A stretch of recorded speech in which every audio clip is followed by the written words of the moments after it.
right, hello and welcome to this week's league, maybe. So it depends on the amount of time I have to edit and record, but this week we're trying something different. So what I've done is that I have challenged one of the local players to a couple of matches with different decks just to kind of try around. I've been playing a lot of Nadu lately in paper, and it's not been that good for me. I haven't had that good luck with the deck, or I haven't shown up the results that I want to. So I'm fumbling around after some decks to play, and I also want to have some fun. And so I'm gonna take 3 decks today and run them through a couple of matches. So we recorded, we've already recorded the matches, so I'm looking at the deck tech after that, but we ended up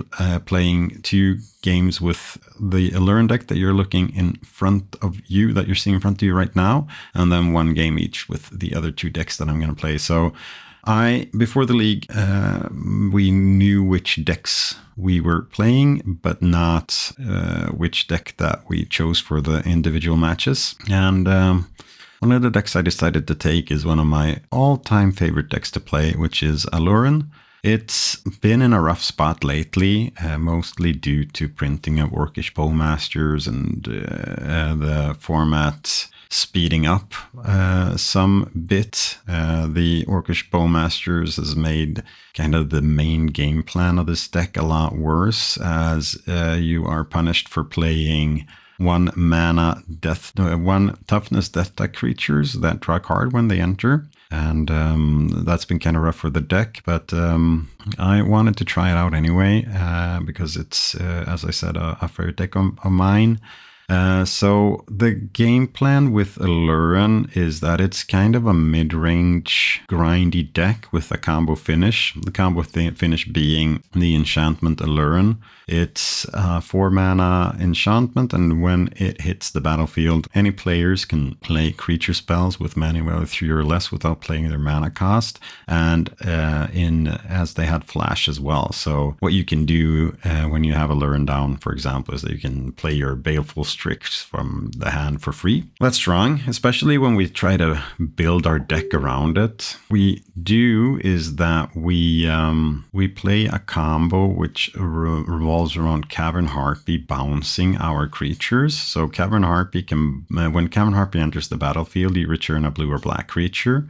So what you do is that you start returning your Icefang Coatls and your Baleful Strix, and then you replay them to draw cards. Then you can play 1 life with your Cavern Harpy. And if you pay 1 life with your Cavern Harpy, you get to return it to your hand. So you're effectively paying 1 life to draw a card, and you start drawing through your deck.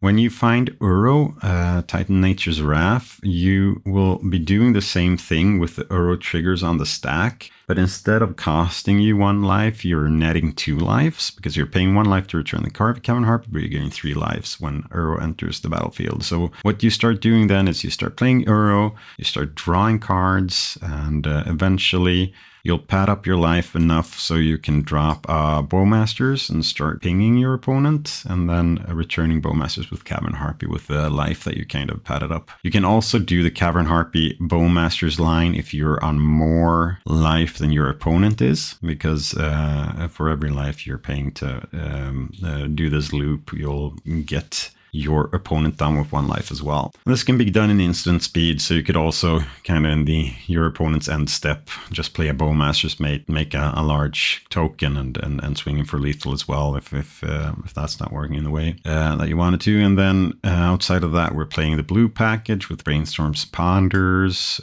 Force of Wills, and we're also playing Flare of Denial. So Flare of Denial is a Force of Will, but instead of exiling a blue card in your hand, you sacrifice a blue creature, non-token creature, a blue non-token creature they have in play, and you're playing a lot of non-token blue creatures in the deck. You have your 4 Coatls, your 4 Baleful Strix, you have the Cavern Harpy, and then you have 4 Tamios as well. So the Tamio is both like an early threat or card advantage engine, and it also pitches to Flare Denial as well.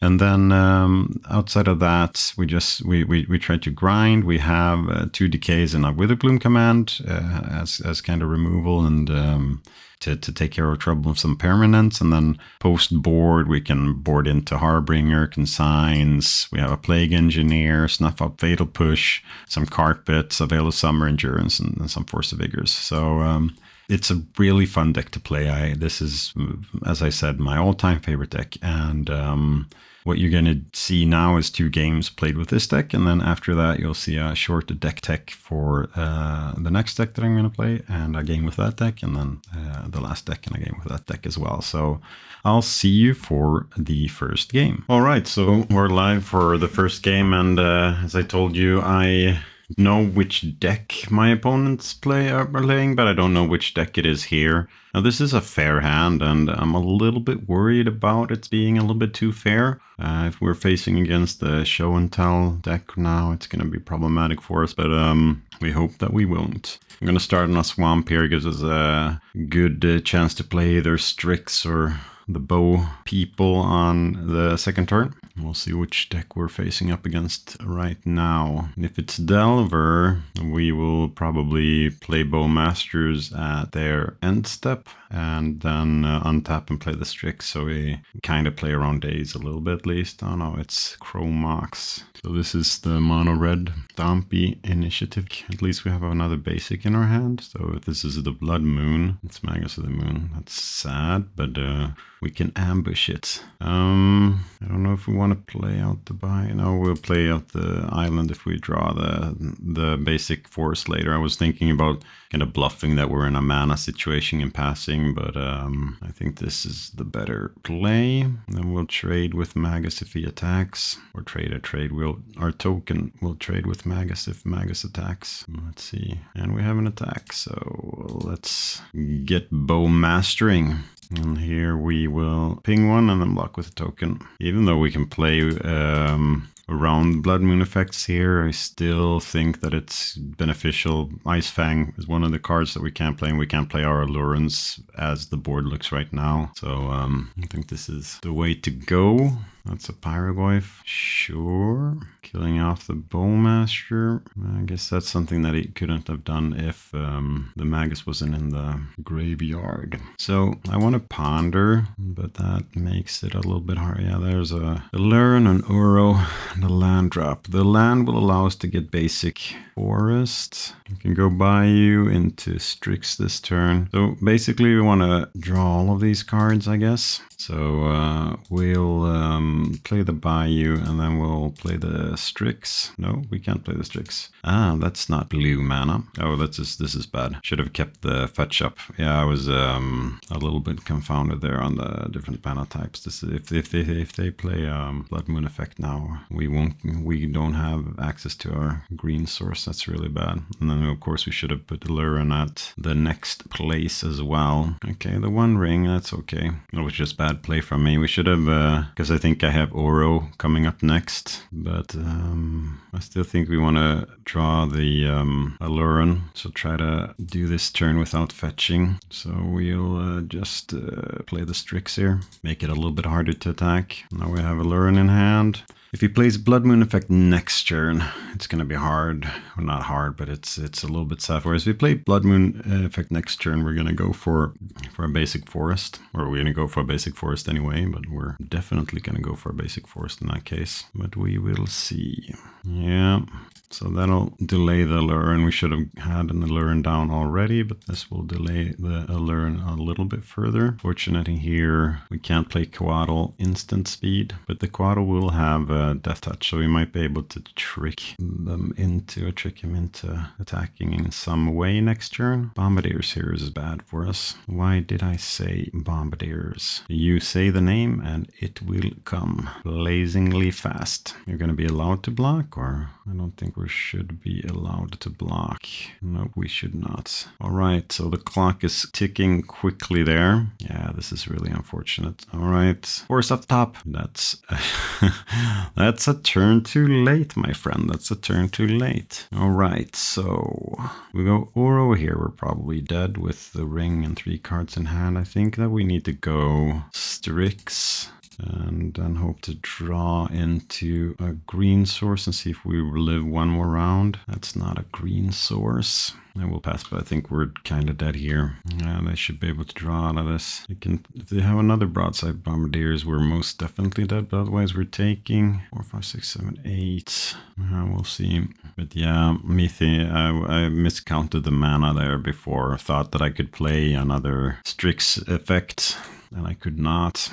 All right, so what do we like here? Consign to memory. Well, I want you over here so we can see you. So consign to memory, fatal push. We could go plague engineer on goblins, but they don't play that many goblin token generators anymore, so I don't think that's good enough. Snuff out is interesting, although it does tax our life total, and then force of vigor for moon effects and so on. That's what I want to add to the deck. Now, I don't know if they're going to be on Chalice or not. I do like the force effects here. Maybe we cut the Bowmasters. They're good against the initiative, and they could be a surprise blocker as we saw there, but still I think that we need to find some kind of cut there. That's one of them. We could cut a Ponder as well. Maybe a Tameo. What does Witherbloom command here? Does it destroy? It doesn't destroy any of their lands, but it destroys non-creature permanents, so kind of the abrupt decay effect here. We want enough Tamios to make Flare Denial good. I guess we cut a Strix and an Aluren maybe. Try to play the control game and then go for the combo finish later on. All right, we'll start this game here. We have our basics set up, so we'll keep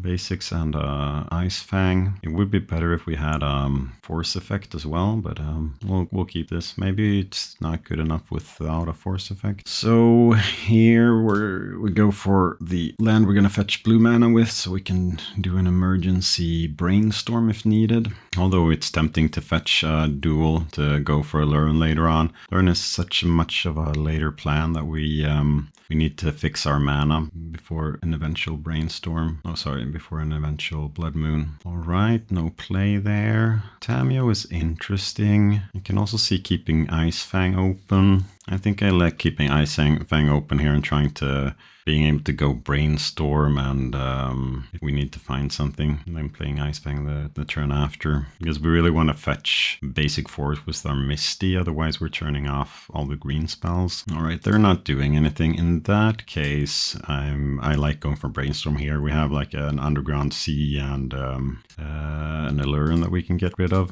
Them not making plays here is a little bit scary. All right, so we'll get rid of the Underground Sea. Maybe a Tameo or two, but maybe. So they'll probably have some kind of red blast, so we might want to back up Tameo. So we keep and draw the Endurance. No, keep and draw the Aluren, and then we fetch after that. I think that's the best way, because as it is right now, we can go Tameo, and then we can go Blue to Delta and have Ice Fang open as well. See if they want to blast this on the stack. I mean, they must have blast if they keep this kind of slow hand. All right, now here we can go for, let's see, here we can actually go for a dual land, because then we'll have possibility to fetch forest, and then we have the swamp there, so we can go for a dual land. We want to go for Underground Sea, I guess. No, we want to, no, we'll go for a Trockle Island here. Play second Tameo. Now we have the opportunity to go Aluren if we need to. One Ring or Pyrogoyf. Yeah, that's good. We can't do anything about that. Now we can actually go Survey Land, but if we go Survey Land, the Ice Fang won't have Death Touch, and we actually want the Ice Fang to have Death Touch, so we'll wait for one turn for the double there. That's good. So we'll play Snow Covered Forest. And then we can play 2 Ice Fangs. We could play Aluren and play the Ice Fangs for free, but it also allows our opponent to go for free stuff, and I don't think that we need to do that right now. We want to see if they want to commit here. They do, so we'll fetch, because we're going to play both of the Ice Fangs. We'll get Forest here we need to go and get, so we can cast Aluren through Blood Moon. And here we'll play both of them, because we're in combat, so we're not afraid of Fury. We'll block the Pyrogoyf. Maybe they have the second Pyrogoyf post-combat, and that would be one reason not to go for the second Ice Fang. But it's if they have the Blast that I want to play around there. So the Blast or the Pyrogoyf. It's the Pyrogoyf. No, it's the One Ring, yeah. I mean, I don't like it, but we can't do anything about it. We'll go Surveil Land from Misty next turn if we don't draw into something good here. That's a 3-mana play. Fable, that's okay. I don't want to force a Wigger pitching Aluren, but I can think about hard casting it. So here the question is, do we hardcast Force on their Fable to, do we play second Quaddle? I think we've hardcast the Force on the Fable. Although we do want to get a 2-for-1, I think that denying them 2 card draws there is a little bit too juicy. Can't unfortunately not target the One Ring because it is indestructible. I can target it, but it won't do anything. Just trying to, because they're going to get to draw a lot of cards here, but we need to kind of get their rummaging away. The value for the rummaging away. Bombardiers. Sure. Throw the treasure at the Quaddle. Bombardiers is such a good card. But we're still not that far away from winning. We need something fun to do. What is this? It's a Blood Moon. Alright, so here we'll go. So we can go for Snow-Covered Island. That will allow us to replay Uro from the graveyard. But I think that getting the Surveil is more important here. I'll put that in the graveyard. All right, let's see. That's not the card that we want to see. So if we play out the Aluren here, we can pull into something good. But if they have any value creatures that they can put in, it's bad for us. So I think the play here is to let them go to their turn, and then when we're in combat, well, it doesn't really matter if we do it when we're in combat or not. Maybe the play is to go main face the Quaddle, but we can't draw into that much that we can play. But I still think that we main face the Quaddle. Or we should just take in the damage and play Quaddle in end step because it's one combo piece that they'll be able to kill off now. Yeah, the bad thing here is that we're in a situation where we need to draw multiple cards. Maybe the Hedge Maze was wrong there. Maybe we should have gone for a basic island because we have Flare of Denial and we have a situation where you might want to go Ice Fang into Ice Fang or something like that, or Strix into Strix. I think that next turn we need to go Aluren. Are we dead now? Let's see. 5, 6, 7, 8, 9, 10, 11. We're at 1 life. That turns off a lot of the combo. Yeah, going back to that first game. That's not gonna be it. All right, so we lost this one here. We'll concede and we'll go to the next game. All right, so we're live. I think this is a keep. We have Ponder into Ice Fang Bowmasters. We play on basics. So now we have Cavern here. Is it Merfolk? Yeah, it's Merfolk. Merfolk into Veil. Oh, that's a Flare of Denial. Nice. So we have more cards that go into kind of the flare Ice Fang beatdown plan, but I think that we need to work towards the combo here, so we'll shuffle that. And we found an Uro, yeah, that's okay. Next turn we'll go Quaddle from basic forest and work from there. Or we play Bowmasters, kind of depends a little bit on what's happening here. Now we need to start thinking about playing around Wasteland because we need to get up to 4 mana here to be able to at least pretend that we can play an Aluren. Nice. Silver Jill Adept. What Merfolk did you reveal? The Hex Catcher, that's good to know about. Alright, do they play some kind of Stifle effect? I think they do for 3 mana, so we might as well. Or we could also go Bowmasters. No, I think we just need to start working up towards drawing cards and getting Aluren on the stack.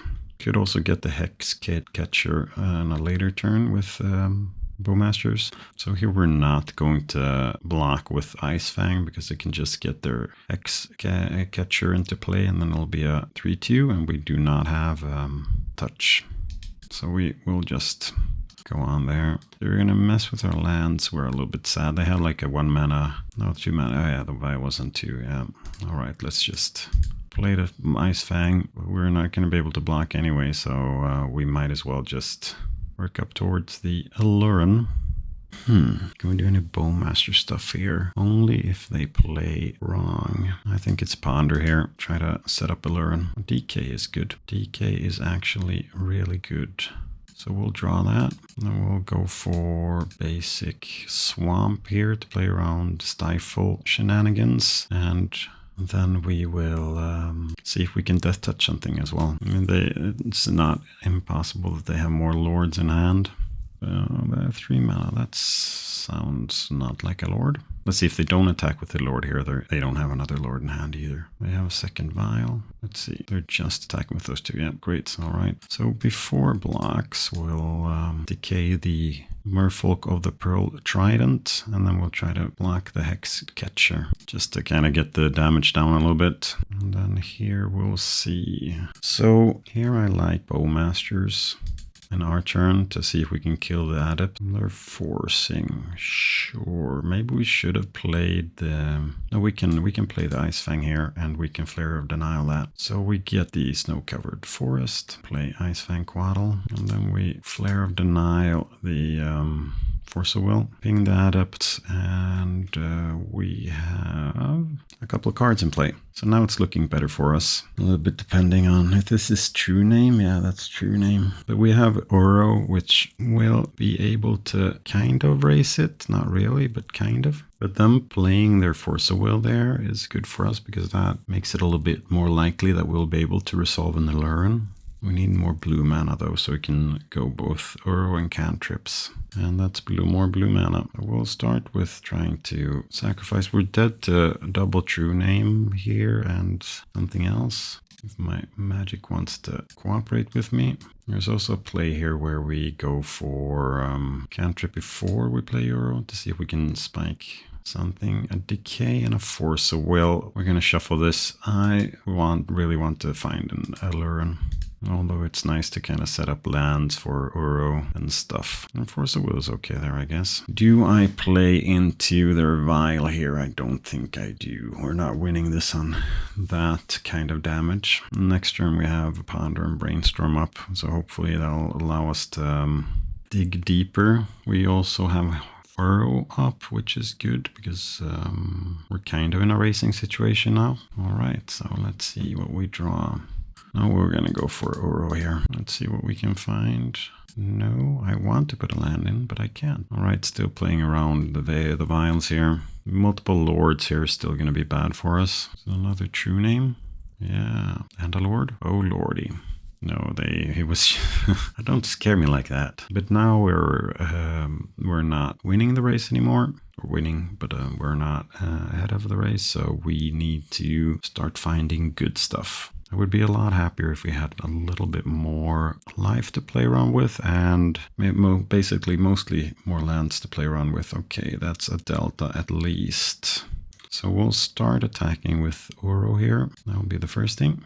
Play a land, and now we need to start cantrip, otherwise we're going to be dead. We'll start with the island there. That's not going to help us. We played the land for turn already. No, we played the land of Uro, so Bowmasters and Misty back with you. We can play the land, and then we can go and get another blue source. Get an Underground Sea, and we will Brainstorm once again. That's the Aluren. Great. All right, so we can put back Verdant Catacombs, and then we're going to want to do one more Brainstorm to see if we can find some more permission, or we might want to keep Brainstorm up as an option there. But then we don't want to play too many. We'll put the Ponder on top there. We'll see if we need to Brainstorm us into a counter spell here. We still need to draw some good cards out of this in here. Okay, one card left in hand. Yeah, I guess this is where we go for another Brainstorm. See if we can spike ourselves some blue cards. We can actually do that, but we can just draw. We have a lot of cards to draw. We had Flare of Denial. We could sack Uro and bring it back. We We can sack Uro, but we can't bring it back with Aluren, so we will put back, I guess, Force of Will and Force of Will, and then we'll just go Flare of Denial. And now we see if we can draw into something good. We have 2 forces that we need to draw through first. And now we have 2 hits here. We shouldn't have discarded Uro, because if we hit the Cavern Harpy like we did there, we would have needed Uro. I'm a little bit rusty. All right, let's get back Ice Vanquaddle. Need to find another Uro here. That's not another Uro, so we'll stay alive. Yeah, that was sloppy to go for the sack the Uro there. All right, 1 more draw, 1 more draw, 1 more draw. Well, that's 1 more draw, 1 more draw. Come on, I need this, I need this. Nah. Oh, we have 1 more draw. Yeah, that's, I just miscalculated the lands there. All right, come on now, come on now, come on now. No. Yeah. All right, let's go to sideboard. Do we like here? Fatal Push, Plague Engineer and stuff. That's also one of the games that we should have won. So this was when we played Aluren last time as well. There was a game there where it was like, yeah, if we just played correctly, we would have won. I hope this isn't going to be a common theme for these Aluren games, but as I said, I'm a little bit rusty with the deck at least, but I do enjoy this. So the thing about playing against Merfolk is that you want your permission, but you don't want too much of the permission either, because you need to win counter wars, but you can't. If they have Cavern out, it's just not going to work. If they have Cavern out, it's not going to work in the way they want to. There's an argument for Carpet, although they do play a very scarce amount of islands. Although they might bring in Harbingers. No, they're not going to bring in Harbingers against us. But they do play kind of the mana denial plan, so the Carpet is good in that perspective. Let's see what more cuts we have. So in an earlier game, I took away both Bowmasters. I now remember that that's kind of my win con, so I don't want to do that. 3 cuts here. We will go down to 3 Force of Wills. We'll get, we'll get down the Coatl. I think the Strixes are going to be better here, although they make our mana a little bit more awkward. And then I cut a Tameo, I guess. I'm not sure the Tameo is the cut, but we'll see. I would like to start. So this is a keep. Turn 1 Ponder. We'll go turn 1 Ponder. I'm really scared of clicking. Oh, there's. So turn 1 Ponder makes it so we can't go turn 2 Witherbloom, but Witherbloom is strong here against the Vial. So maybe we keep this hand anyway. We do need to go start fetching non-basics in that case with the Misty Rainforest needs to get a black source, so we can play Baleful Strix next turn. And then we can go Witherbloom Command the turn after. Yeah, well, I mean, that's a game plan at least. So I think that we're going to go for that. The land in hand right now.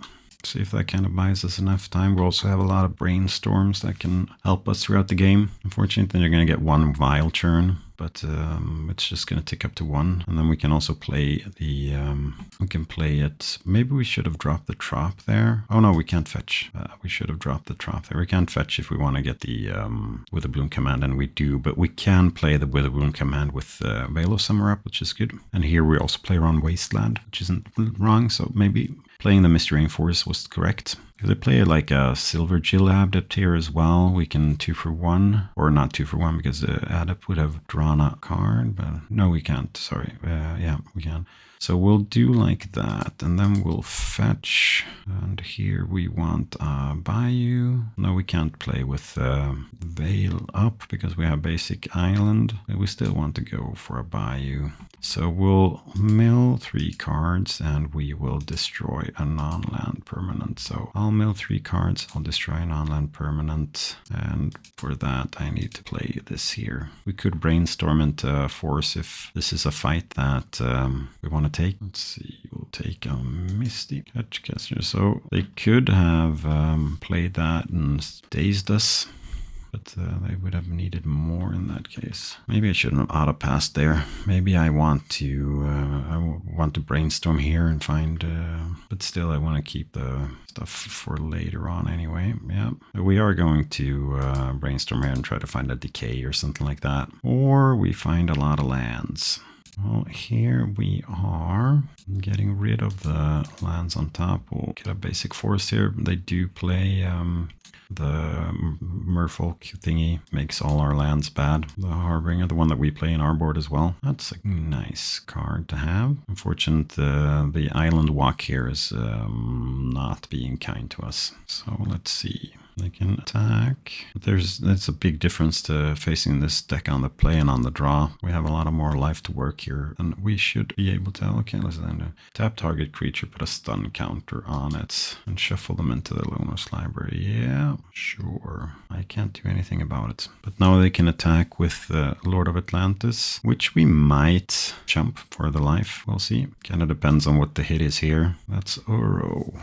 That makes me a little bit more confident on the life part. So we'll actually not jump because we can get a death touch next turn with one more of the things. Bowmasters, that's good. So we don't have the combo here, but do we play the combo? Do we play out the lure? And there is a risk of them having cards, but now we can do it with Whale of Summer backup, and we're going to be dead soon anyway, so we might as well.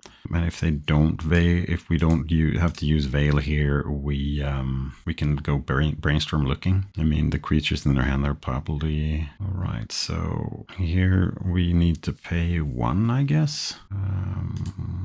Yeah, we'll pay 1, which means that we can't Veil. Oh, we should have failed here, because then now they can just sack one more guy. But if they sack one more card, I'm still kind of liking the chance that we have. But yeah, we should have Veiled there. No, they could have just sacked it in response anyway. No, yeah, they could have sacked in response, but we wouldn't have to pay 1 for the first effect, so that would have gotten us what we wanted to. Yeah, the correct play there is to Veil.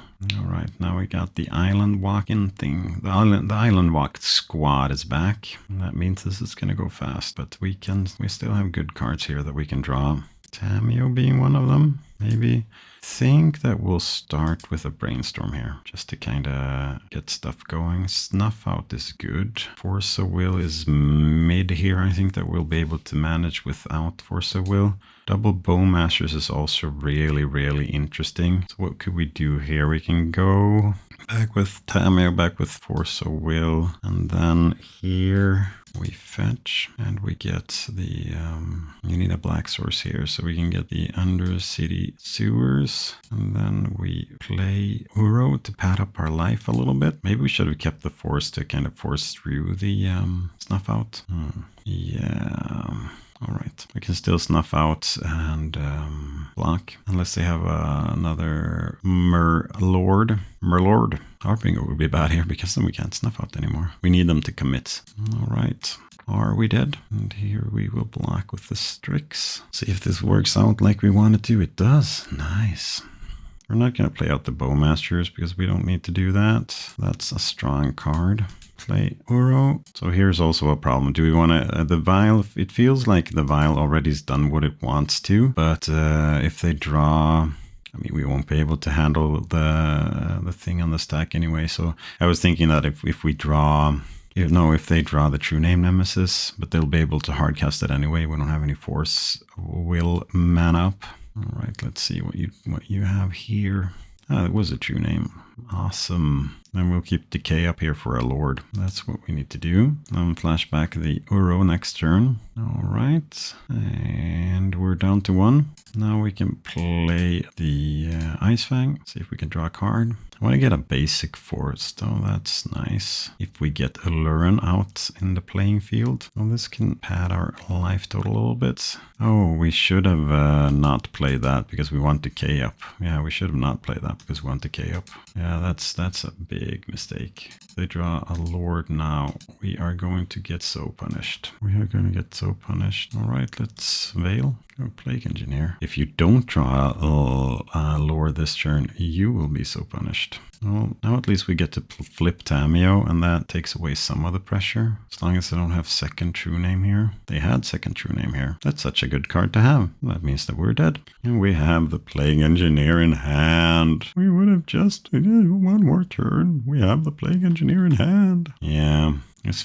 also felt maybe there was one. No, I don't think that keeping the force would have helped us that much in this game. Yeah, nope. Unfortunate. The Plague Engineer would have been really, really good.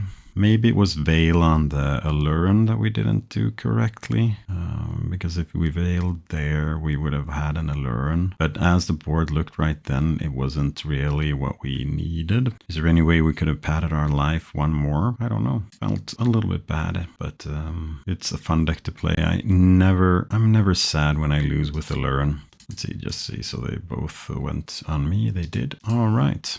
We can see that game. Yeah. All right. So that was 2 matches with the Aluren. Now we are moving over to something else. We are going to look at Saga Depths. So as you know, I am in heart a Depths streamer, and it's the deck that I feel most comfortable playing. So I want to go back and check it out with some minor updates to kind of face off against the current meta. The deck itself is mostly what I played. So the thing is that I feel like the 2 problematic matchups for this deck out there right now, where there are outside of like the traditional fast combo decks, are Eldrazi and Nadu. I've been struggling with Nadu really, really much with this deck, and I think that Eldrazi is also really challenging when they start chaining their sowing Mycos bonds. So to kind of combat that, I have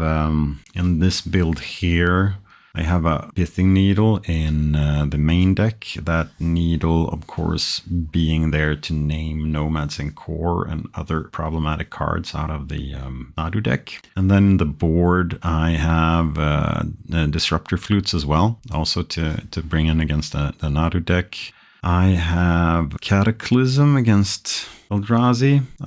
I'm saying that a little bit hesitant because I don't know if it's correct that's the correct card to play. But that's in there as well. So there are some cards to kind of hedge against that match. But I don't know if it's going to be good enough. I need to kind of play test this deck a lot just to see if I feel that's the way to go. But I'm looking forward to doing that. So outside of that, it's kind of the stock list I played. I've gone down to 60 cards main instead of 61 cards because I just want to play 60 cards if possible. But outside of that, it's kind of I started with 30 sideboard cards and got it down to 15. So it's not scientifically made in any way or form. But this is Green White Depths, and I will see you for the next game. All right, live for match number 2. This time I am on Green-White Saga Depths. I hope that our opponent hasn't chosen Sneak and Show, because that's a near impossible matchup for me.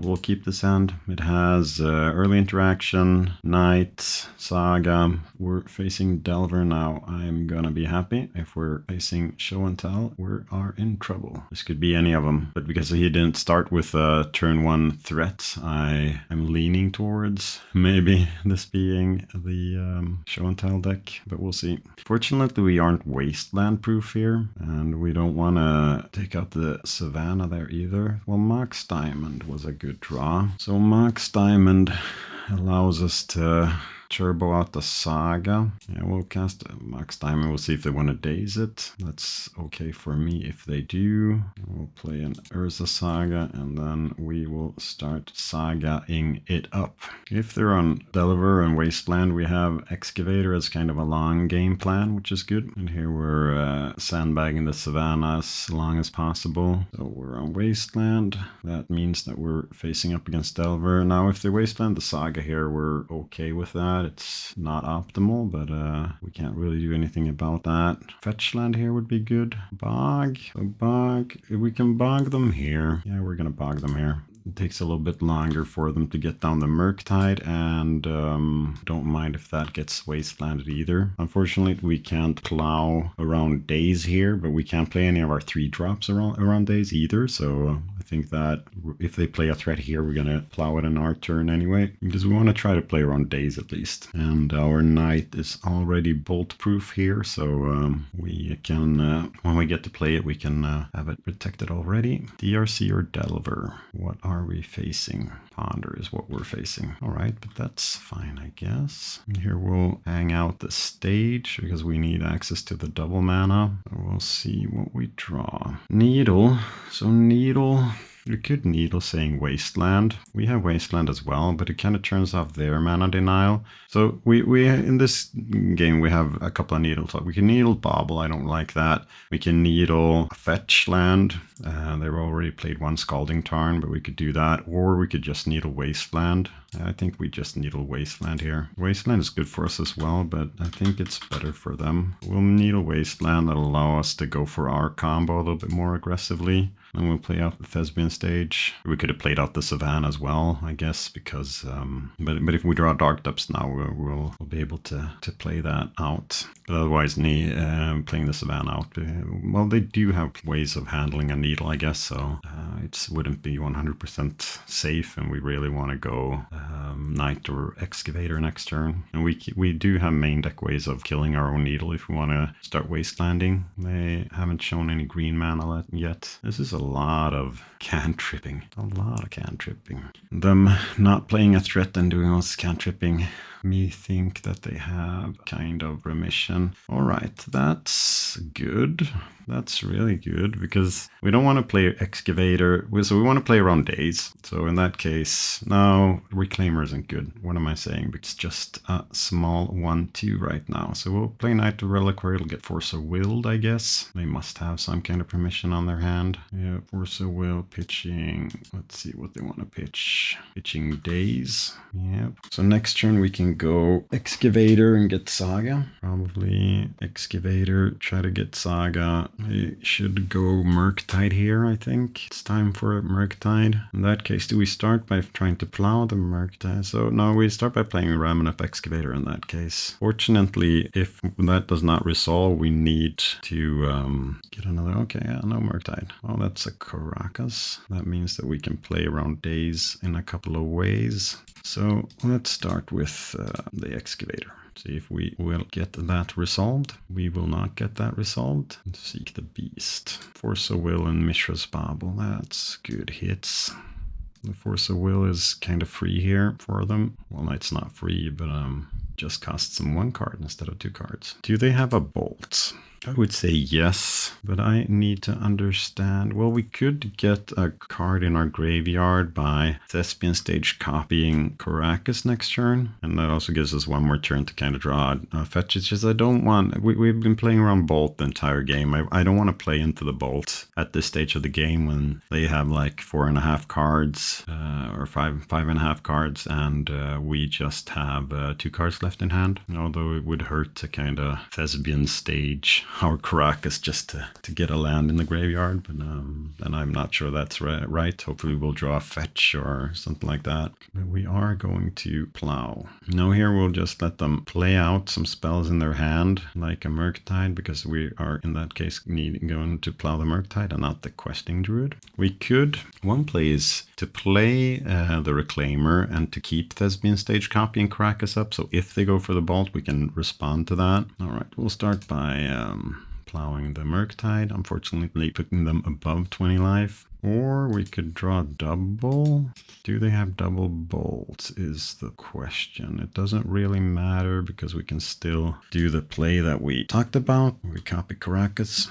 Copying Caracas here allows us to get 2 3/4s down. I have 4 cards in hand. We could go double bolt. That's a Delver. We're going to start by doing that. Copy the Caracas. We have a brainstorming response. Trying to find another bolt. Another bolt, we'll lose one of them, but we'll be able to keep the other one at least. Yep, there's another bolt. I wonder if they found it off the brainstorm or not. We'll keep the Thespian stage one. Fortunately, they have a really big questing druid. But we're not that far off the combo now. And we can start playing around a little bit with their lands. So let's see, what do we have here? Oh, we could also plow, I guess. I guess plow is an okay play. So we'll do that. And then in their upkeep, we can nuke their grave as well. Do we care if they play a large regent here? Because we could nuke their grave, but we could also start going for the combo. So I think we just go for the combo here because it's just have maybe one bounce spell. So they have Force of Negation. So we know one of the cards in hand. That's Force of Negation. But it kind of depends on the save. The second one is Murktide Regent. Oh, the second one is Delver. Yeah. Then I like our play here. All right, so we'll activate Reclaimer, sacrifice the BUG, and then we'll get Dark Depths. We don't need to play around. Oh, that's good. Well, they have Force of Negation, so it's not that good. But we don't need to play around Wasteland, so we can wait. Should we have attacked there, maybe? Maybe we should have attacked. And now we know that they have Force of Negation in hand. All right, so let's make the Lage. At least we'll be able to have it protected. We'll keep the one without any counters on it. But they should have been on 3 life less. We still have Force of Negation up, so we'll attack. They can take this if they want to. We know that they have Force of Negation in their hand. We can start mapping up and playing around their plan here. See if we get to see what the other card is. No, but it wasn't a card that we wanted. Maybe like a DRC or something, or that's maybe what they're looking for. Something to put pressure. Nope. All right, that was what we wanted to happen, and we like when that happens. So we'll Prismatic Ending, Endurance, those are definite additions. Get Lost. I don't know if we want to do Cataclysm against Delver. We need to build a board state in that case where we have a Mox Diamond and a Flagstones down to make that good. But then it could save us if we're in a tricky situation.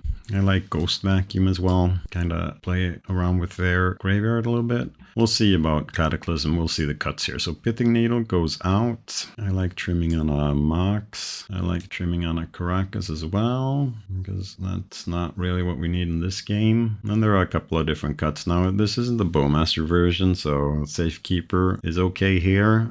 Sometimes you can go down on a crop rotation as well. I tend to do that against blue decks without Wasteland in them. Blue decks with Wasteland, crop rotation is quite good. We could drop another Mox Diamond because they're so bad top decks, but we want one to fetch off the Saga if that's possible. The Sylvan Library is also one of these cards that I've been in and out on this game, in this match, and ramming up as well. But with this build, we have the flex slots that allows us to kind of keep those cards that are very situationally good. Sylvan Library is bad if you're behind, but good if you're on parity or if you want to kind of push away. Maybe when we're on the draw, we'll take in Cataclysm and take away Library, and under the argument that we might be trying to catch up, although Cataclysm is a little bit better when we're... So it's here for Eldrazi mostly, but you know what? Let's try it out. That's why it's here. It's here to try out, and then for game 3 we'll probably bring in Library again if we don't feel that Cataclysm is good, because we're going down on Mox Diamonds as well, right? So that makes Cataclysm a little bit less good. So this hand is unfortunately not perfect. We would like removal spell here. Our Reclaimer isn't going to be bolt proof for the first couple of turns, although we could play it on turn 2. If they don't have any mana up, we can Talon Gates it and then untap, and it'll be maybe that's good enough to keep it. So we could Talon Gates it in that case, and that will make it untouchable until our turn, and then we can kind of save it under our turn. We can also have crop rotation, but I don't like crop rotation into days. The benefit of going Reclaimer turn 2 as well is that we are playing around days in that case, so it's probably the sequence that we want to make anyway. We'll go Heath turn 1. We'll play around Stifle, although I don't think that's a card that they're playing, and go for the forest directly. No Surveil lands in this build. Okay, now we can't play around Stifle anyway. So that now we might as well wait. Oh, that's 2 Reclaimers. 2 Reclaimers are always better than 1 Reclaimer. But their slow start here tends to mean that they have early interaction in the form of bolts, Unholy Heat, stuff like that. Otherwise, they need to go turn 1 threat, because that's kind of the role that they need to play in this game. Right now, we can play around Stifle. So let's do that and go for a basic forest. Here, the second basic forest. So I played green-white depths a couple of weeks ago where they had second forest, and that would be really good here. But we are going to, well, we can't play Talon Gates around days. We can't play Talon Gates around days. So let's play Savannah instead. We have a lot of lands, so we're not reliant on the Savannah. And then if they want to wasteland us, we'll have crop rotation. Playing that into days, but playing crop rotation into days when you're being wasted is okay, because that kind of takes away their days and nullifies their wasteland a little bit. Bolt is a little bit rougher, but because we have a second reclaimer, we're fine with that. Well, we're not happy with it, but we're fine with it. And now if they go and wasteland us, our second reclaimer of the game will be bulletproof. Cage, sure. Cage is okay. It turns off the green suns, but that's not our game plan right now. Endurance is nice, but now we can play Reclaimer around days. Okay, they are forcing. Sure, that's okay, I guess. They're going really aggressive here. That means that our endurance will be bananas. There are one card in hand, so it'll be bananas. Unless they wasteland us and have days, then it'll be less bananas. We're, of course, going for the high value plays here. So let's see, that's second, that's okay. That second wasteland, that's not okay. But they're still keeping wasteland up here. So here to play, they don't have days. So there's the play where we go for endurance and surprise them, which I feel is better. They have one card here. So we play Talon Gates to play around days if they draw days, because we want them to attack in this situation. That's what we want them to do. We really want them to attack here. The heads up play here from their part would be to wasteland and kind of force the action. All right, we are not doing that. So let's get us a Savannah here, and then we'll cast endurance. Good endurance here. And we won. All right, great. Well, that's how you dismantle Delver, although Delver is a deck that I tend to want to face with this deck as well. So that's good. All right, so I'll see you for the next game. All right, and for the last league of the day, we are looking at Cephalid Breakfast. I think this is the best Nadu deck out there right now.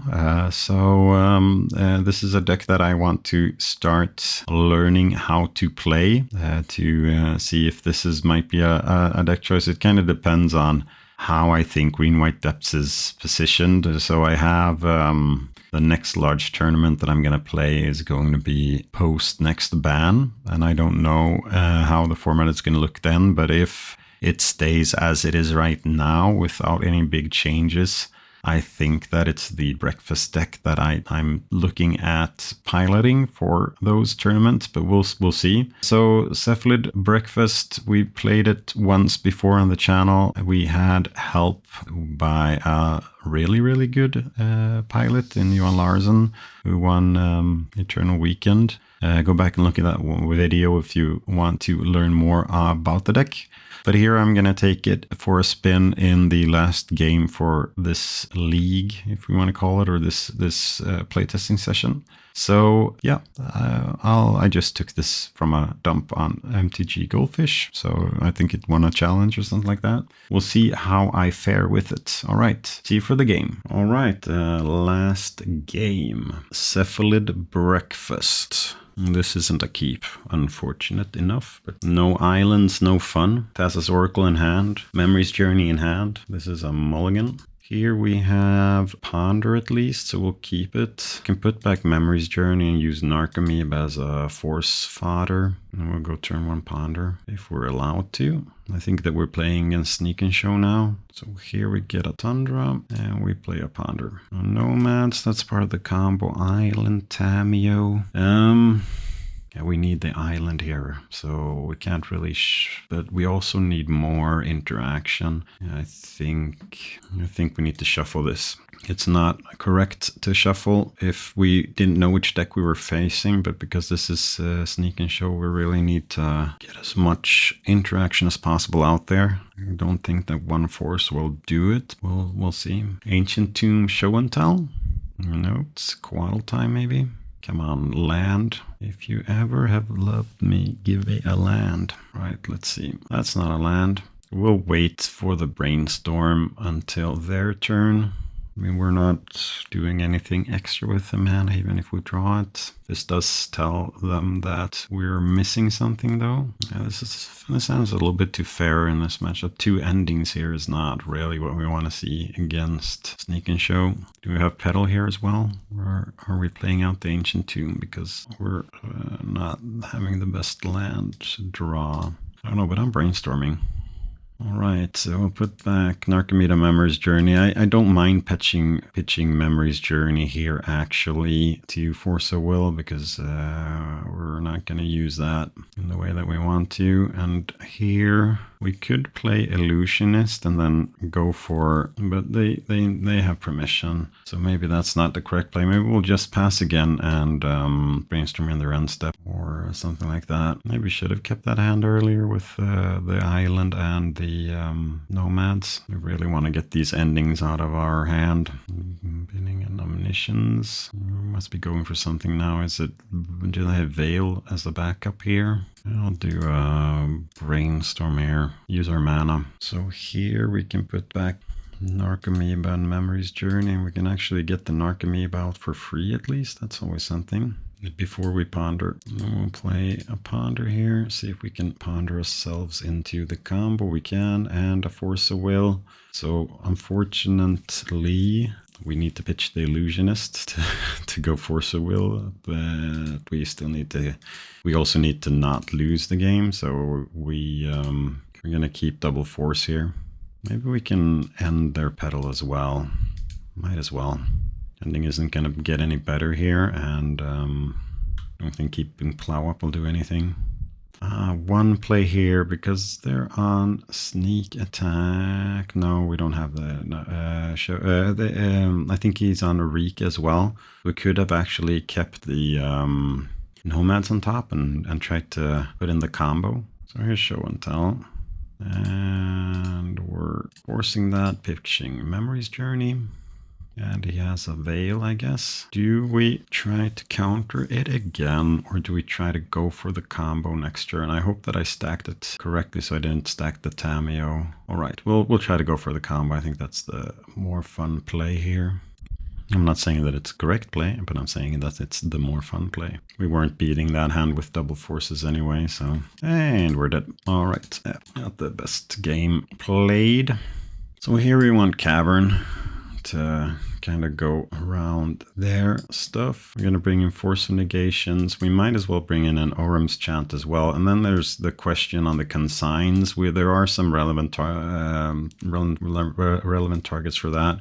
We can take away the swords and the endings, and then we'll see where we're on after that. Yeah, we actually have room, so we'll bring in a consign. And then the question is, do we bring in a second consign for the Tameo, or do we think that they're on Macabre as their anti-graveyard and bring in Pithing Needle for that? No, we don't think that. I think that this is good enough. Yeah, we'll submit the deck as it is. Tameo could be a cut here for another consign. I can find an argument for that, but we'll do it like this. If we brought in a Cavern, we should probably have taken out another land. Yeah, we should have taken out like the basic plains, because we have almost no white cards left. Yeah, can we do that? Can we take out the plains and in with a consign? Submit that deck now. See if that change was submitted in time. But our blue count here is really good.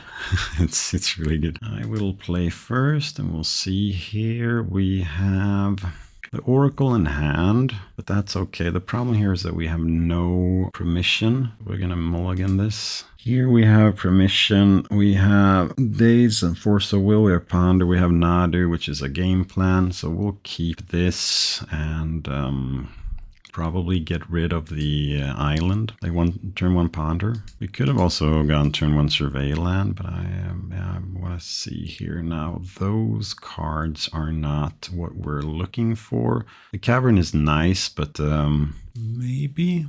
Nah, we want to find the combo here. That's a card that was not as good as the ones that we looked at.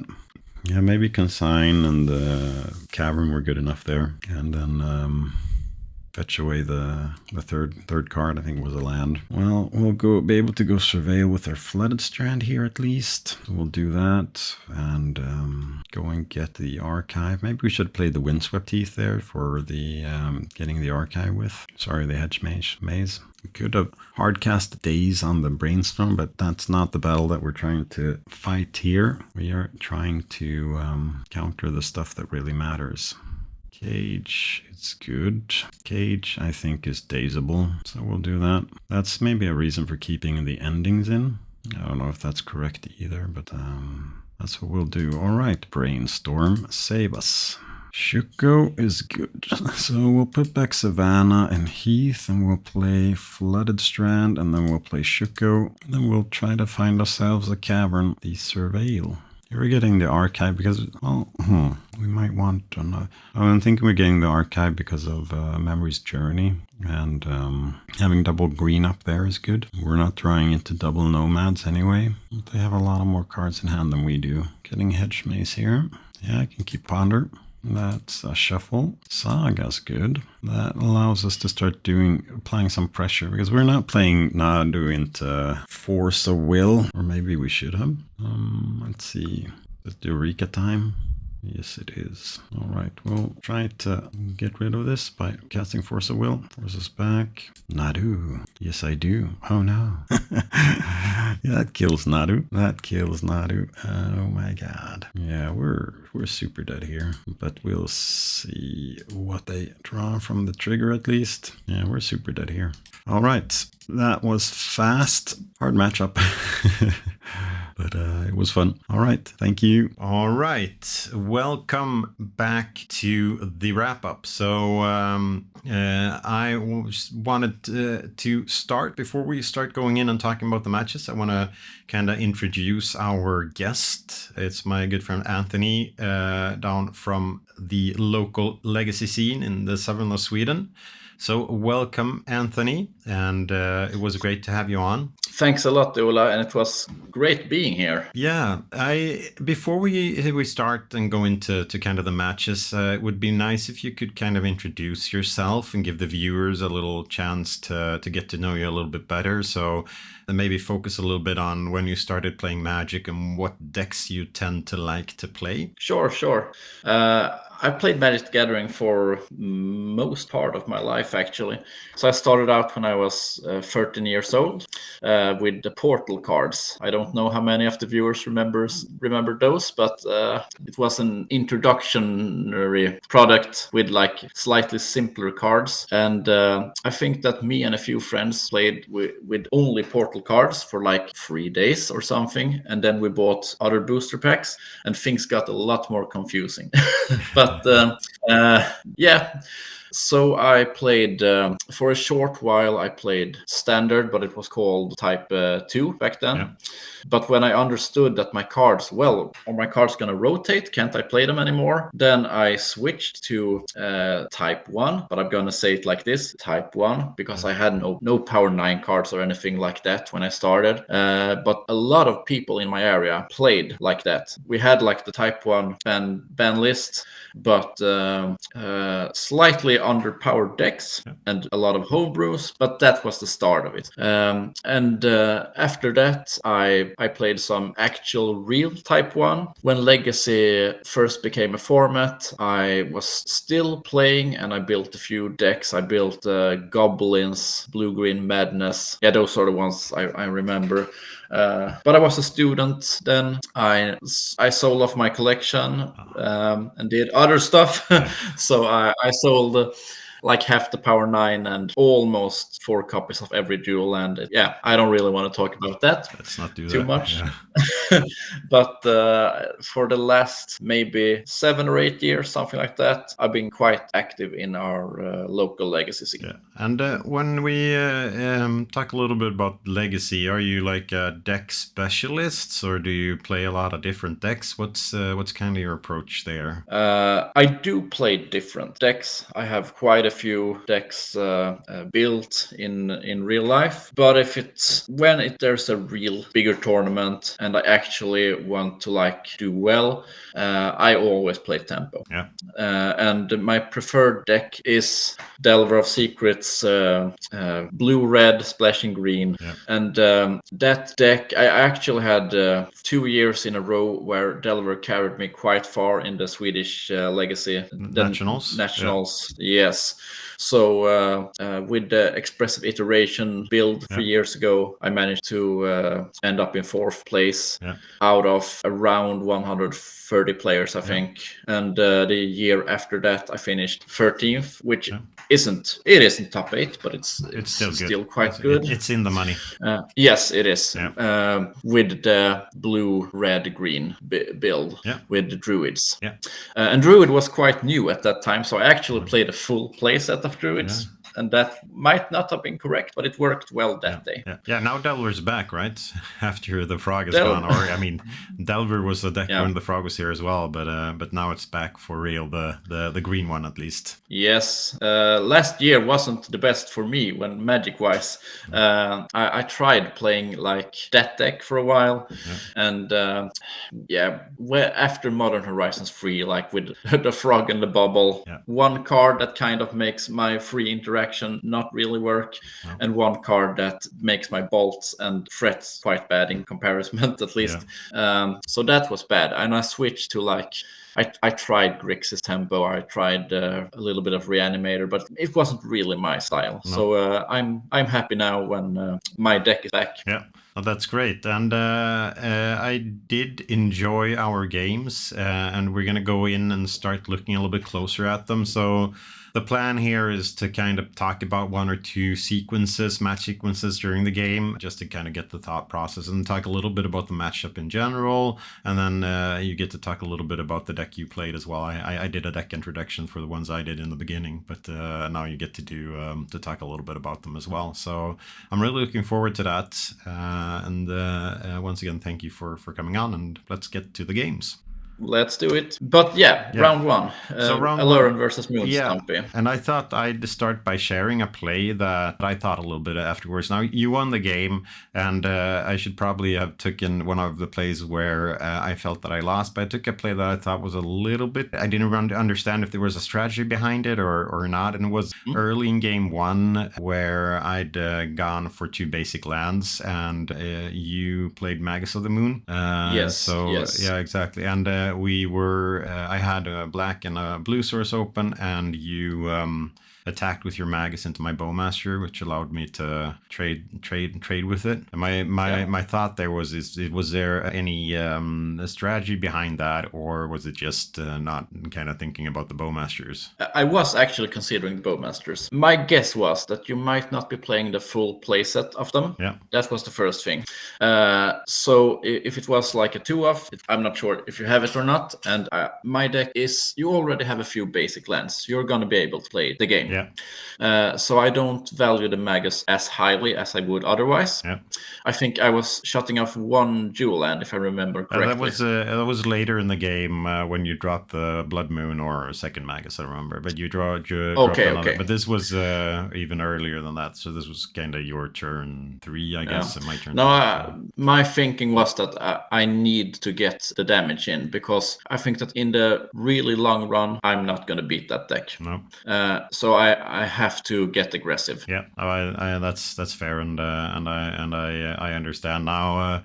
That game eventually culminated in a misplay from my point as well, where I resolved a ponder and kind of stacked the cards wrong, so I missed being able to drop Aluren. I had a chance before you dropped your second moon effect if I put the cards right, and sometimes you just think a little bit wrong. But I think that if you were able to keep that moon Magus in play, because I didn't have any green mana in play at that specific occasion, it was just because I had 2 Baleful Strix in hand, so I wanted to fetch those colors. And I think that if you keep your Magus of the Moon back there, if you attack with it, if you have like bombardiers or something like that, so you can kind of protect it by throwing a Chromox or something like that. I think because what I eventually did was I think I drew a fetch, was able to fetch a basic green, and then I had a dual land in hand, but then I did a misplay with kind of the Aluren, and you dropped another moon effect. So yeah, I was. So that was. Do you have anything from that game that you wanted to talk a little bit about? Well, just a little bit about the deck Moon Stompy at large. I think that because I played the deck quite a lot a few years ago, and back then I had like a full playset of Goblin Legion Warboss, I believe it's called, and Goblin Rabble Master. And later on we got like Caves of Chaos Adventurer, and all those cards are gone now. Like there are so many new cards, and I was a bit. I just took a stock list and played. And I was a bit skeptical. Like, sure, the One Ring is a very, very, very powerful card. But like Pyrogoyf, is it really that good? But it felt really good. Yeah, and that's really interesting because what you're doing now is that you're jamming more 4-drops than before. Before it was 3-drops, so Mana Accelerator and a double mana land turn 1, and you have that kind of effect. So now it takes maybe 1 turn more, but I mean. The One Ring and Pyrogoyf seem just so much better than the Goblin token producers. They don't really compare, I think. And actually, for game 2, I boarded out a lot of the luck pieces because you have a lot of basic lands. I kept the moons, but not the Maguses. I did not keep Chalice of the Void, and I'm not sure if that's correct. But I brought in Pyroblasts instead, and a few other. I kept the more aggressive approach, I guess, than a prison approach. Yeah, and I don't remember, but I think that one of the blasts kind of saved you against the Uro or something like that. So I mean, those seem really clutch as well. Yeah, they do, but I don't like playing Dose and Chalice in the same 60 cards. So there is a bit of friction there, but I think that some guy who is smarter than me can probably figure out the sideboard map that fixes that problem quite well, I would say. Yeah, I think because I felt kind of run over in both those games, and what I think was kind of the strongest card from your point of view was the Broadside Bombardiers. It's just such a crazy magic card it really invalidates what I'm trying to do. Even if I get to draw cards with my Strixes and stuff like that, I can't block it with just 1 creature down, and then you can just start throwing stuff at me. So I had at one point I had a Goblin token, the one that from the Fable, and also a Bombardier, and that combination is quite lethal because what are you really going to do? Like, you play a Strix and I just kill it with the treasure token. So Bombardier is a very strong card. Yeah, and that's really nice because you're not investing any cards into that either. You're just investing a treasure token. I don't remember if I do remember that the One Ring was very good in both games. Yeah, because that's kind of what enabled you to draw into these banger cards as well. I tried to bait out Force of Will with the Pyrogoyf, and Pyrogoyf went through. I figured that the coast was clear for the One Ring as well, and it was. So Moonstomp is a strong deck. Yeah, that's nice. All right, so let's jam another one. And you brought something really spicy. Tell us a little bit more about it. Yes, I did. I brought the Merfolk actually, and the backstory here is that my nephew is one of the youngest guys who plays Legacy around Sweden actually, and he has this Merfolk deck built in real life, and we've worked quite a bit on it actually. Merfolk it's not a top deck, but I would say that just like the show and tell, the blue-green show and tell deck, Merfolk is better than people think. And it has gotten a lot of upgrades the last years. The Harbinger is a pretty powerful card. Sink into the Stupor is an upgrade for a mono blue deck. Flood Pit Drowner isn't too bad. And I think there's one more card that I was thinking about, but I mean, those are good examples. So people hear Merfolk and they think about how the deck was a few years ago, and I think it's better now. The tempo matchup is horrible, but it can actually win against a lot of decks. That's my experience, at least. No, I know I've faced against your nephew as well playing this deck, and you always see that there's been a lot of thought process put into the cards and testing new things every week and stuff like that, and I'm like really impressed with how well he pilots the deck, so that's really nice to see. I think that in where we play in Malmö, there's a tendency to play blue decks with the players. That's if I were to color the city in one color, it would be blue to describe. Yes. And that makes Merfolk a little bit extra interesting as well, right? Because the island walk, when you get that down there without having to... Because otherwise you need to play kind of crappy cards to give your opponents islands. If it's Spreading Seas or if it's the one mana Merfolk. So it's really nice when you get there for free. And I think that's something that we saw as well in our game. But both the games, it was the fact that you got to like really hit hard for 4, 5, 6, 7, 8 damage, and then drop a True Name Nemesis or two, and just kind of ride the game from there. So really impressive in that way. And in a vacuum, True Name Nemesis is not at all as strong as it used to be. I wouldn't even consider putting True Name Nemesis in my Delver sideboard these days. But in a deck with so many cards that has synergy with the creature type, it's better there, right? No, I totally agree. And when you get to play it with Cavern of Souls or Aether Vial as well, because otherwise you can always handle it on the stack, but being able to know that will resolve, and then when it's in play, fringe cards. I know I had a Plague Engineer after board. That's about the only thing that handles it, and that's you need to have no lords out when that happens as well. So I mean, it's I mean, and I think we play 11 lords main deck. But you played Aluren. You obviously had a lot of cards that can kill off creatures.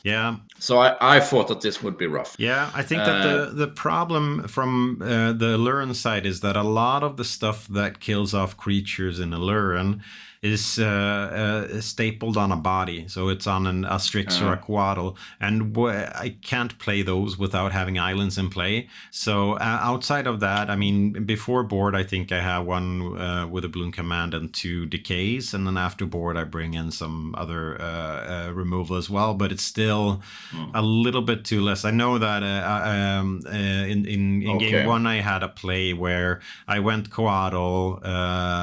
You played Silver Jill Abdipt, Videlkian something catcher, and a Lord, and then you swinged with everything except the Lord because it didn't have Island Walk, of course, and I was able to decay the Lord and then trade with the Silver Catcher with the Quaddle. So that's kind of the plays that you need to do, and in that case you still have a threat in play, and it's cost me. I'm down at 11 life, so it's rough from there, you know.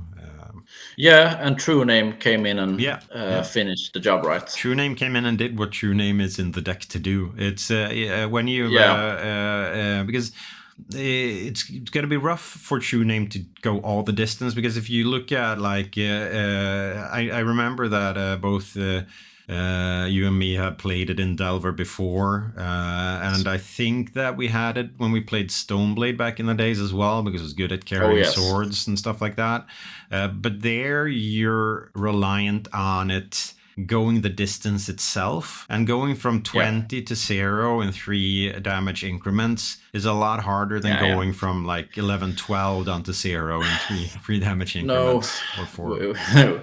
We live in the Murktide Regent world today. Yeah, so, our finishers. No, it's a different story. Yeah, exactly. They need to close the game in 1 or 2 rounds. If they don't do that, you're not good enough. But obviously, in Stoneblade, equipping a true name with Better Skull, that was quite a thing. That's when you know that you live. Now, yes, that's indeed. Yeah. But so I won the first game, and I thought that was a bit more back and forth. Yeah. The second game, I thought that I had someone in Atlantis really wanted me to win because I drew like perfectly. Yeah. When I had a second true name Nemesis when you could drop Uro. Yeah, exactly. So I knew, like, yeah, sure, you're gonna gain life and draw some cards, but the clock is still ticking. Yeah, because that's something interesting there. I remember when they printed Uro, true name Nemesis still saw some play, and that was when people started discussing if you just play like one or two true names in the board. If you have Uro down and you can replay it every turn or attack with it every turn, you're gaining back what true name is doing, damaging your opponent and drawing extra cards. So that's one of the positions where true name started really to lose. Yes, lose ground. Yeah. But these days you don't see too many Uros. So no, exactly. True Name might be a bit better positioned, but I don't really see another shell for it right now. Yeah, no. That's so from my perspective, it was a lot of fun bringing my nephew's deck to the cast. So I appreciate that, but it was I think that you got a bit unlucky in that. Yeah, right? I think I found the Plague Engineer like a turn too late in the second game. I also had one play where I messed up with the mana and Aluren where I could have comboed as well. But the good thing here is that you taught me a really important lesson, and that's don't sleeve up Aluren for the upcoming events that you're going to. And I think I really needed to hear that, because I was like, yeah, it might be viable again, but it's good to kind of get your feet back on the ground there and understand that 4 mana enchantments aren't really what you want to do. Sometimes you need a reality check. Yeah, exactly. But it pains me to give you that when it comes to Aluren, because it's such a cool deck with a long history. But yeah, I mean, that kind of is how it goes, and I think that I would love to play like Jeskai Stoneblade in a real tournament again, but I don't think it's good enough. So like, it happens, and we're experiencing such massive power creep in Legacy these days. Yes. So a lot of old decks are going on the wayside, right? Yeah. Says the guy who brought Omniscience and Merfolk to the table. Yeah, no, but still, I think that as long as you have fun, and that's what's most important, play in a deck you want, that you can win with a tier 4 deck. I don't know how far down the tiers go, but you can win with a bottom tier deck as well. I mean, it's possible. As long as you don't sleeve up burn, you're probably going to be good for it. Yeah, I mean, that's probably true. Yeah.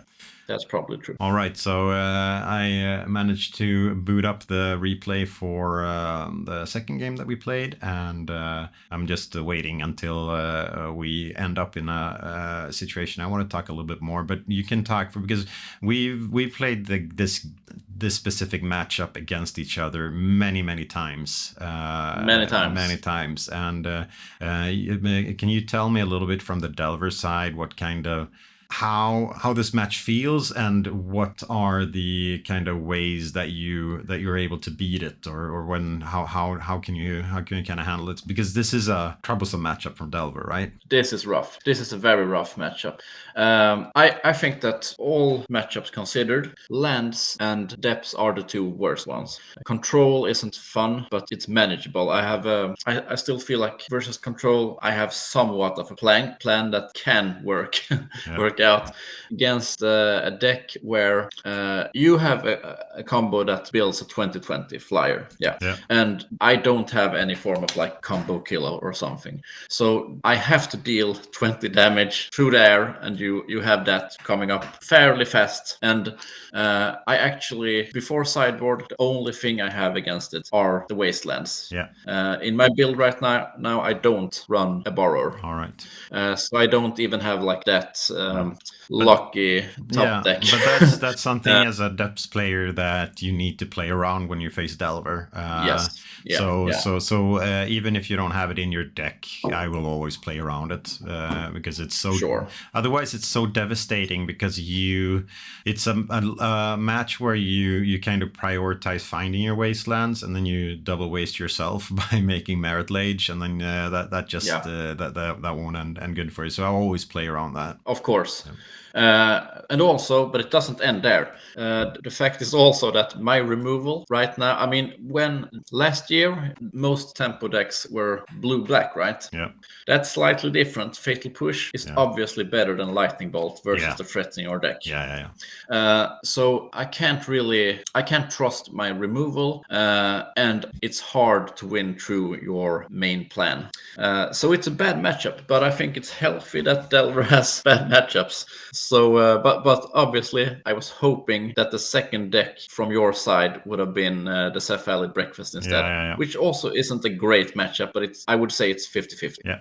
Yeah, no, I understand. Yeah, no, I'm back to trying to jam a little bit more depths than I've been recently. I've been playing a lot of Nadu decks because I just don't think that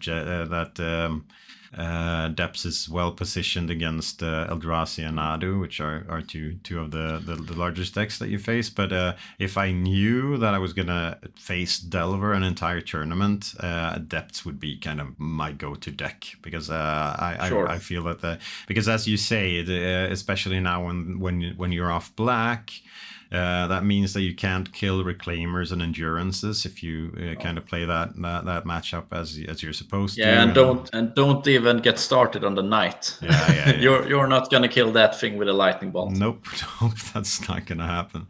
And as we saw, I mean, 2 games it went over quite quickly. I think that one of the plays that I wanted to talk a little bit. We're deep into game 1. You're up above 20 life because I plowed a Murktide and we've exchanged resources backwards and forwards. But as the board looks, is that I just have 2 lands in my graveyard. So I think I draw my second Reclaimer, and I think like I need to get something on the board. You have a Questing Beast going, so something needs to happen there. And then because then there's the play that if I get one more land into my graveyard, they'll go to 3/4, which means that they'll be bolt proof. Now, if you have 2, I can't do it proactively. I have to do it reactively because if you have 2 bolts, and that's what I kind of put you on because we're far into the game and I haven't dropped that many threats. So if I do it proactively, you'll be able to bolt both of them. But if I do it in response, I think if I remember correctly, I had 1 Delver of Secrets and a Questing Druid. I have the screen up right now. It's 1 Questing Druid. Maybe you dropped a Delver a little bit at the beginning of that turn. We'll see. I'll just fast forward. No. You dropped. But the thing was, it actually felt okay right there for a short while when I dropped the Druid and I had double Lightning Bolt in hand. Like maybe this is gonna work out, but the double Reclaimer was tough. And you with the double bolts, it's like So I know that you're going to get one of the Reclaimers, but you aren't going to be able to get both of them, and that's what happens. You bolt one of them in response. I copy Caracas, and then I let I Legend Rule Caracas into the graveyard, and it was a nice play from your part. And then you go brainstorming, and then you go second bolt. So I don't know if you had it or if you brainstormed to kind of find it out. And then you still have a gigantic Questing Beast, but we're both I'm at 20 and you're at 22, so there's some time to kind of get it working. And then I draw Swords of Plowshares like the pro I am. There I can handle your Questing Beast. But even if I couldn't handle your Questing Beast there, I still have a fast route to Merit Lage, and then you drop another Delver. But then the writing is kind of on the wall because it is. Go and do the Depths combo, and after that I draw a crop rotation as well, so I know that I'll have it protected. So that feels good. Yeah, so I mean, rough matchup. But the first game felt fine, I would say. I mean, I lost, but it felt like it was a fight at least. Yeah. But the second game, that's something else. Yeah, and the thing with the game, because I know we talked about this before as well, and the games that I tend to lose against Delver are the games when you get like a double threat down early and then have a wasteland and a bolt to kind of handle my early plays. I need to rush out that reclaimer or something to make something happen, and then you can just wipe my board and attack for 3 to 6 damage each turn. And you kind of had that start in the second game almost. You had your I took a mulligan. Threats. Yeah, you took a mulligan. So I was down 1 card. Yeah. And then you had... And I had to force of will a reclaimer, which is painful, but you have to do it because I wasn't going to be able to kill it. Yeah. But I did have double DRC, right? Yeah, double DRC, and I think that you were able to make Delirium quite quick there as well. I don't remember if it was a and I also had double Wasteland up. Yeah. And I didn't crack my Wastelands because most of the time, there's obviously the miser's chance that I get the color screw you. Yeah. But in my experience, that doesn't really happen in this matchup. So I thought that, okay, I have to stop the combo, and I might have to stop Ursa Saga, depending on what turn you drop it. Yeah. But Savannah and stuff, I'm just going to have to accept that those are in play. Yeah. But that did not work out the way that I wanted to. No, and I think that what I was talking a little bit from my side, because I think I had to play around the days, because my hand was quite stacked with 3 drops. So I knew that if I'm able to resolve one of those, it's looking okay for me. And I had endurance, which against this specific build of Delver's real MVP, it wasn't as good in the Grixis Delver game, because the Fatal Push can kind of 1-for-1 it, but otherwise you usually need to attack into it, deal damage to it, and then bolt it, and then I'm happy, because then I got a 2-for-1 out of Delver.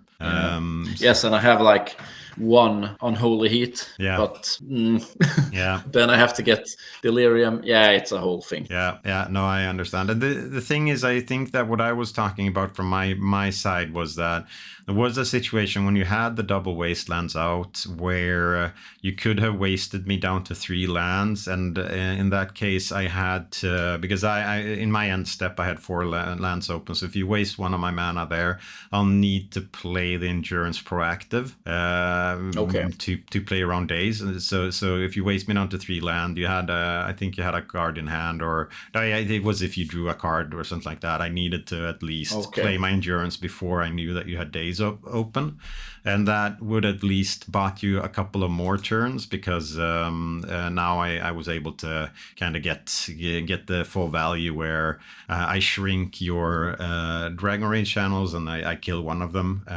So I think that was the only other play. But the thing is, so I'm looking at the board state when the game ended right now, and you have Volcanic Island, Double Wastelands, Grafdigger Cage, and 2 1/1s attacking into my Endurance. My hand I have 4 lands in play. I have 2 Knight of the Reliquaries, 1 Sejiri Step, and 1 Crop Rotation in hand. So even if you force me to proactively Endurance you, so you can't attack with your Dragon Rage channelers, it's still looking really, really rough for you from that position. So I think that's kind of... That game was over. Yeah, that game was over. But I should maybe have played on anyway, just for the viewers. I don't know. Yeah. I mean, if you have a cantrip in hand, you at least get double surveils or something like that. But you didn't have a brainstorm. Otherwise, I think I did. Yeah. Ola, I didn't have a hand. I was empty at that point. No, right? You had one card in hand on your turn. 1 card hand. Yeah, the one that you drew for turn. Yeah. Oh yeah. If memory serves me right, I think that I actually just kept a land in hand for show. No, I think that's... So, but that kind of is how that matchup is expected to play out. Yeah. Oh, that's nice. All right, so let's go on. So now we're live. I'm playing the replay of the third game that we played, where I was on Breakfast and you were on Omnitel. Yes. it was. I was on triple Eureka Yeah. main deck Omnitel. Yeah, and because I know you, I knew that you were on that as well, and I think I shouted that out that we're gonna get a Eureka in game 2 or something like that. Yeah. Yes, like the first 2 rounds I played real decks, and the second 2 rounds, because there will be like a bonus 4th round, right? Yeah. I played decks that I think are kind of underrated. Yeah. And I think that people underestimate Eureka quite a bit. Yeah. It's a show and tell effect that can't be blasted. Yeah. And that is powerful when unexpected. Yeah, and it's also nice because it kind of means that you need to play a little stronger with the green color in your hand as well. You need your deck needs to support kind of green mana, which means that playing. I mean, you've played Veils before as well, but it becomes even stronger when you can more lean into the kind of green color as well. But you're not on are you on the Ice Fangs? I don't remember. Do you play any? No. So, yeah. I've tried a more mid-range approach with Ice Fangs and a few Euro and stuff. Yeah. But now it's more like a sneak and show deck actually, but with green instead of red. Yeah. And what green gives you is Eureka, obviously. And that's like the old pet card that a guy who lived in my village when I was a kid had a play set off. So I've always loved that card. Yeah. He was probably the worst Magic player ever, but he did own a lot of cool cards. Nice. But Eureka is a free off in the deck. Veil of Summer is a free off in the main deck and 1 in the sideboard. And I also actually play 3 copies of Carpet of Flowers in the sideboard. Nice. I have 1 Elvish Spirit Guide as kind of a 5th Lotus Petal in the main deck. And that's those are all the green cards that I run. Yeah, and the rest of the deck is blue. Yeah, and I mean the Spirit Guide together with Veil is also really spicy. It'll get someone from out of nowhere as well. Yes. Yeah. Yes. So I think, but it's only a one-off. Yeah. But you know what they say about pro Magic players? It's the one-offs that they always have in their hand, right? So, I suppose. Yeah, like so. I think that we're a couple of turns into the game now, and this is where game 1 gets decided. You play show and tell. I force a will to show and tell. You Veil, and then after that the game is over because I didn't have a second force. So that's also something when playing against these kind of show and tell combo decks things. It's often not enough with 1 force of will. You need 2 force of wills or 3 force of wills. Oh, I think I actually had a second force of will there as well. Yeah, so you played the. And I don't remember. I forced back also, right? Yeah, exactly. Yeah, what? I just look.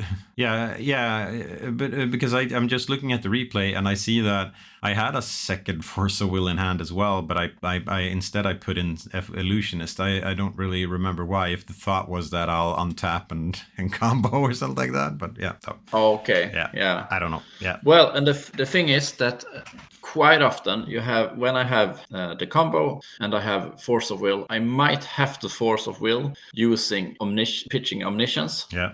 Making the combo worse because then I have I'm gonna put the tracks into play, for instance. But that still is good enough in so many situations, right? But obviously you want to put in omniscience and then play attracts and find Emrakul or something along those lines. Consigned to Memory was a card that I was a bit worried about game 2.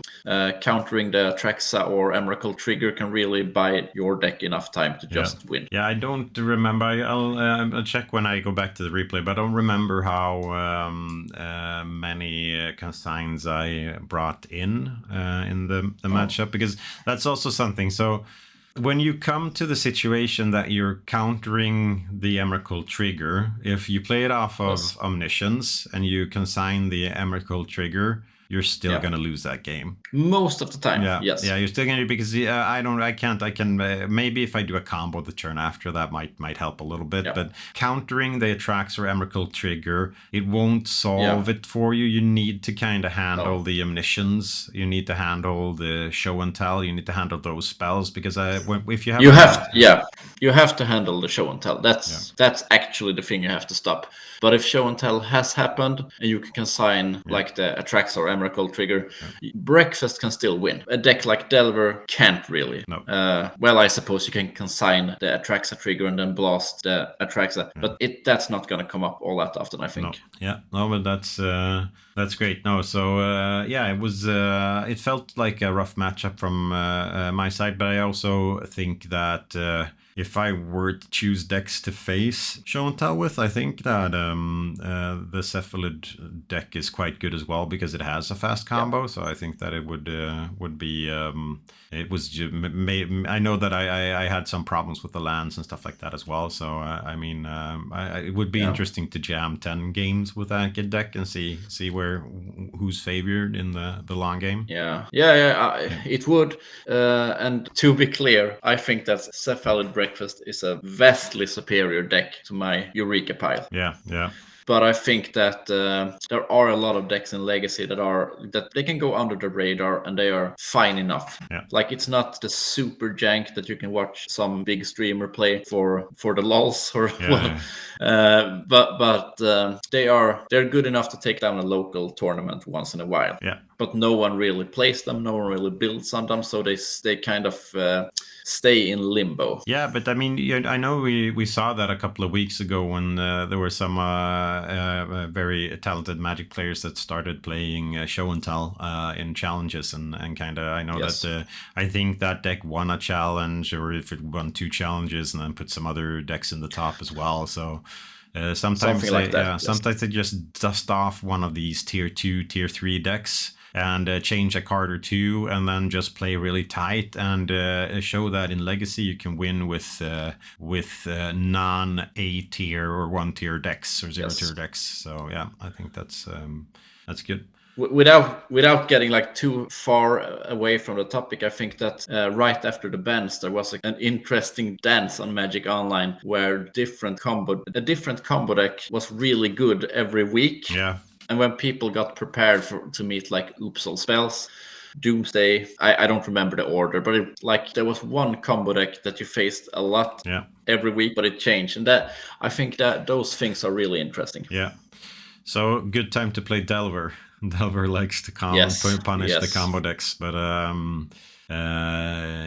that's for another time when we can discuss it a little bit more in length.